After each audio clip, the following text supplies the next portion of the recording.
जब मैंने अपनी दाहिनी आंख ढक ली तो मुझे एहसास हुआ कि कुछ अजीब हो रहा है।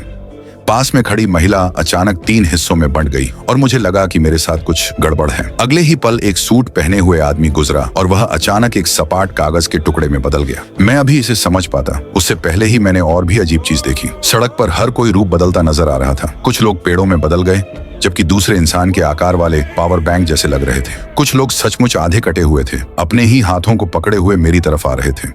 मैं डर गया और लगातार पीछे हटता रहा जब तक कि मैं गलती से किसी से टकरा नहीं गया। जब मैं मुड़ा तो मुझे पता चला कि मैं शहर के सबसे कुख्यात गिरोह सरगना से टकरा गया हूं। लेकिन एक पल बाद मैंने उसे एक रोबोट में बदलते देखा।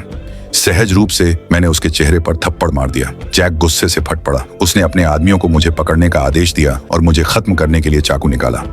उस पल मैंने उसके बचपन का एक राज बोल दिया। जैक उसे सुनते ही जम गया और उसकी आंखों से आंसू बहने लगे। वह बेताबी से जानना चाहता था कि मुझे यह बात कैसे पता चली, जो किसी को नहीं पता होनी चाहिए। उसने मुझे जबरदस्ती अपने घर खींच लिया, लेकिन मैंने तुरंत उसका जवाब नहीं दिया। इसके बजाय मैंने अपना हाथ उठाया और अपनी दाहिनी आंख ढक ली। अगले ही पल वह फिर से एक रोबोट में बदल गया, लेकिन उस धातु के खोल के अंदर एक डरा हुआ छोटा लड़का खड़ा था। मैं उसकी यादों में गिर गया था। जब वह सिर्फ एक बच्चा था तो खेलते खेलते उसने गलती से अपने एक दोस्त की उंगली काट दी थी। वह घटना उसकी पूरी जिंदगी का दुःस्वप्न बन गई।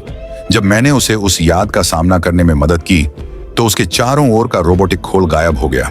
उसने अपना रास्ता बदलने का फैसला किया और नई शुरुआत की। 3 दिन पहले मैंने एक परीक्षण विषय बनने के लिए सहमति दी थी। बदले में एक रहस्यमयी डॉक्टर मुझे $7 लाख देगा। उसने मेरे सिर के ऊपरी हिस्से में एक छेद किया और मेरी आंख को ऐसी क्षमता दी कि मैं सामान्य लोग जो नहीं देख सकते वह देख सकूं। लेकिन अगले दिन जैक का रोबोटिक हाथ मेरे अपने शरीर पर प्रकट हो गया। घबराकर मैं अस्पताल की ओर भागा। जैसे ही मैंने अपना हाथ जांचा, मेरे सामने वाली महिला ने धीरे धीरे अपना सिर घुमाया।